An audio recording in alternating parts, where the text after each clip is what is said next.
to go Shabbat service, but also the opportunity to be um, with those who are with us in Paltalk.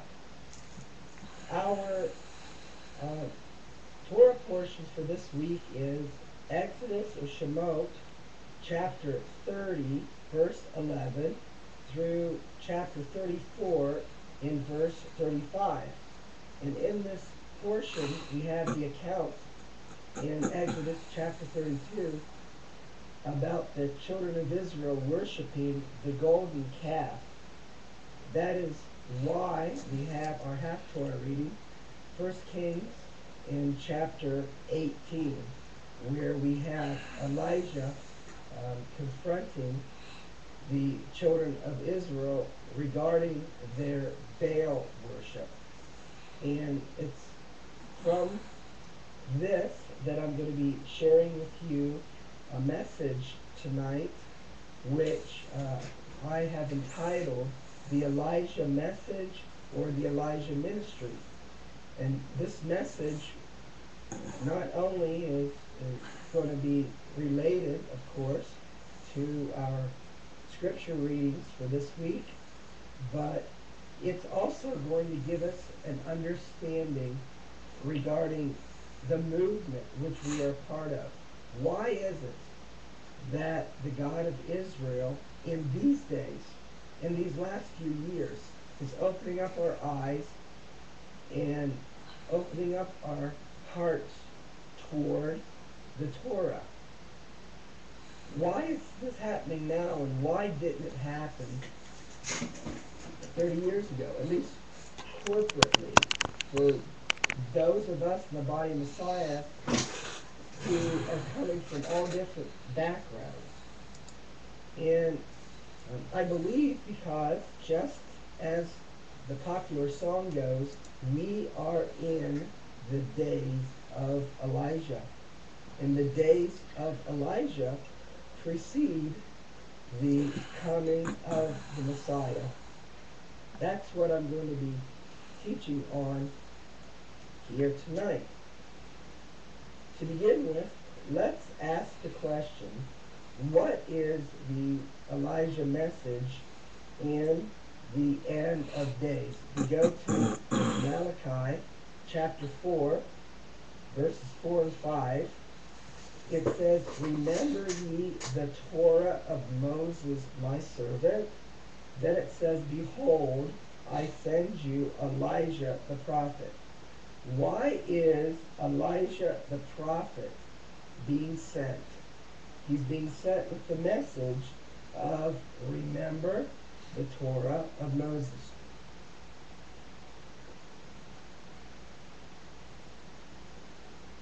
Now, if we go to Matthew in chapter 17 and verses 10 and 11, it says, the disciples ask him, saying, "Why then say the scribes that Elijah must first come or precede the coming of the Messiah?" And Yeshua answered them and said, "Elijah truly shall first come, and he is going to restore all things." Well, you can't restore something unless it originally was, and then it got in a deteriorated state, and then you're going to bring it back to how it originally was. Well, if we look at our Bible, how were things originally? The people who believed in the God of Israel and covenant relationship with him, they followed the Torah. But in the history of the nation of Israel, and then even the history of Christianity, we departed more formally from the days of Constantine, how things were in the first century, in the days of Yeshua, and how things were in the book of Acts. Therefore, we need a restoration that is associated prophetically with the end of days.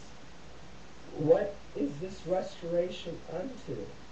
It is a restoration unto the Torah. In Isaiah, in chapter 42, verses 21 and 22, it is written, "The Lord is well pleased for his righteousness' sake. He will magnify the Torah and make it honorable. But this is a people robbed and spoiled. They are all of them snared in holes. They are hid in prison houses. They are for a prey. None delivers, and none says, restore."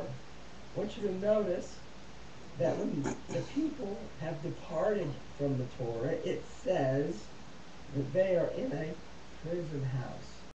Traditional Christianity wants you to believe that if you seek to follow the Torah, that's what puts you in bondage. No, it's departing from the Torah where we get into bondage. It was breaking the covenant at Mount Sinai that the children of Israel went into exile.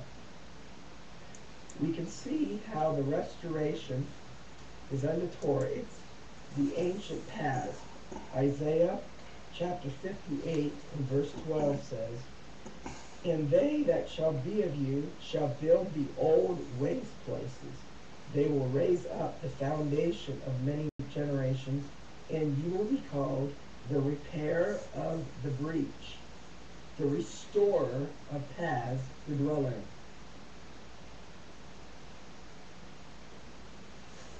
Those that build up the old waste places will be called the restorer of paths to dwell in. What is the path that is being restored? It is the Torah that is the right path.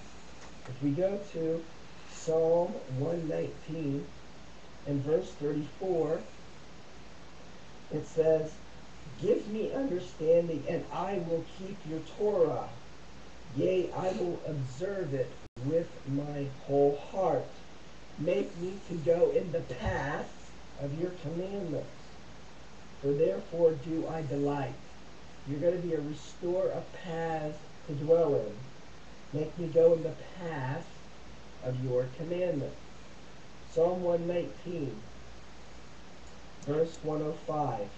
"Thy word is a lamp unto my feet, and a light unto my path." The word is a light unto my path. Proverbs chapter 6 and verse 23.